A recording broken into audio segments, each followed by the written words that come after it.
Well, the Iraqi Prime Minister warns that Baghdad would consider any foreign troop deployment to Iraq a quote, act of aggression.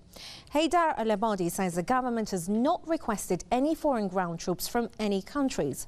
Abadi on Tuesday also stressed that Iraq does not need foreign ground troops. His remarks are viewed as a response to US Army Colonel Steve Warren, who said around 100 special operations troops will be deployed to Iraq.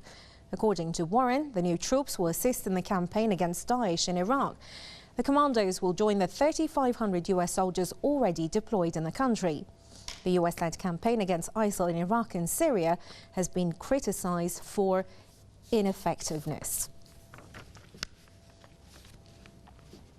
To discuss this story further, we're joined via Skype from Washington by Webster Griffin Tarpley.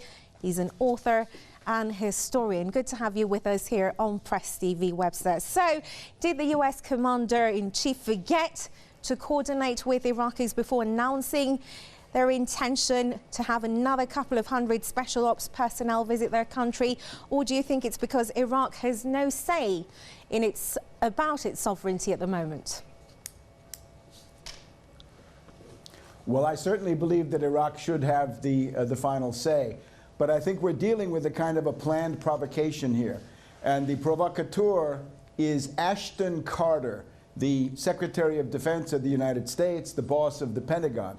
I think he's a troublemaker. We have to remember that this government is highly factionalized and that we have warmonger cliques and we have other people who are more loyal to the constitutional chain of command. When I first heard Ashton Carter make that announcement to a House committee, House of Representatives here in the Capitol, I actually wondered, had he cleared that with Obama? In other words, is that just Ashton Carter doing what he wanted to do? Because normally the president would make a statement like that. Now, as soon as Carter talked about sending more forces, Prime Minister Abadi said, we don't need them, and you have to ask us.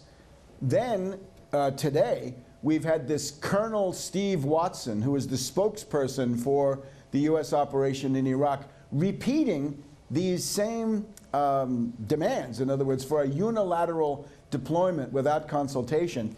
And it looks to me like that clique is attempting to cause trouble. And the clique I'm referring to is the General David Petraeus, General John Allen, and probably Ashton Carter. Now we can count him as one of these people. That they're trying to embarrass Prime Minister Abadi. Now, if I could, behind all this, yesterday in the Washington Post, we had a very interesting front page article that Iraqis believe that the United States is secretly allied to ISIS and supports ISIS. And they quote some interesting people saying, we've seen the U.S. delivering water, ammunition to ISIS. And the Washington Post, of course, says that nobody believes it, or Steve Warren says, nobody in the West buys this, but they claim that it's been put out as a lie by Iran. Now, I'm in the West, and I think the charge that the U.S.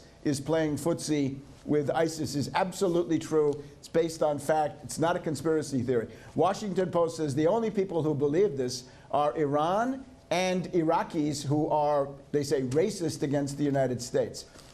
One commander that the Washington Post quotes says, ISIS now is so weak that if the U.S. pulled out support, ISIS would collapse. And I think that's actually true. We've just had another reference today in a White House briefing to the famous 98-mile Jarablus corridor and how that needs to be closed.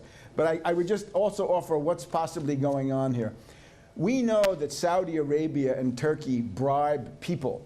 And I think there's some possibility that what the U.S. is doing to support ISIS is actually people who are running a criminal operation on the side. In other words, they're getting bribed either by Saudi Arabia or Turkey or both to try to keep ISIS going in some of these areas. It's a kind of a catch-22, if you've ever read that, right? Where people who are waging war also engage in a criminal enterprise. So that's what I see.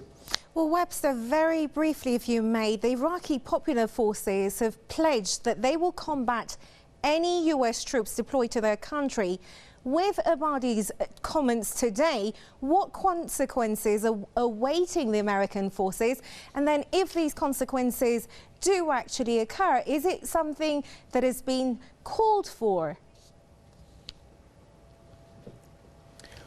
Well, as I believe you mentioned, there are probably 3,300 U.S. forces already there.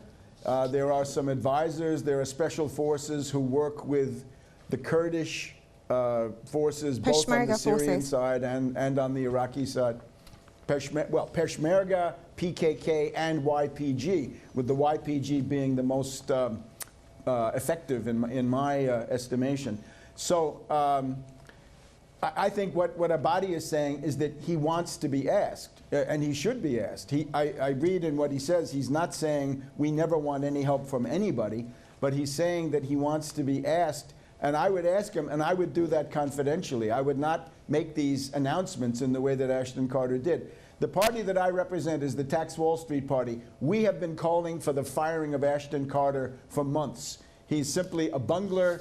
He's a kind of neocon, utopian pedant. He's Dr. Strangelove. And he's associated with this policy of phony war, that they pretend to wage war against ISIS and they don't really do it. And that's a fact. That's not a conspiracy. So the answer would be purge the people from the government here, starting with Carter, who are devoted to maintaining ISIS. We have to remember General David Petraeus is the founder of ISIS, right back in the days of Zarqawi in 2006. So Petraeus looks at that terror organization as his baby. He wants to keep it. Other governments should refuse to deal with somebody like Ashton Carter, who's so compromised with that policy. Thank you very much. It was great to talk to you. Webster, Griffin, Tarpley, author and historian, joining us from Washington, D.C.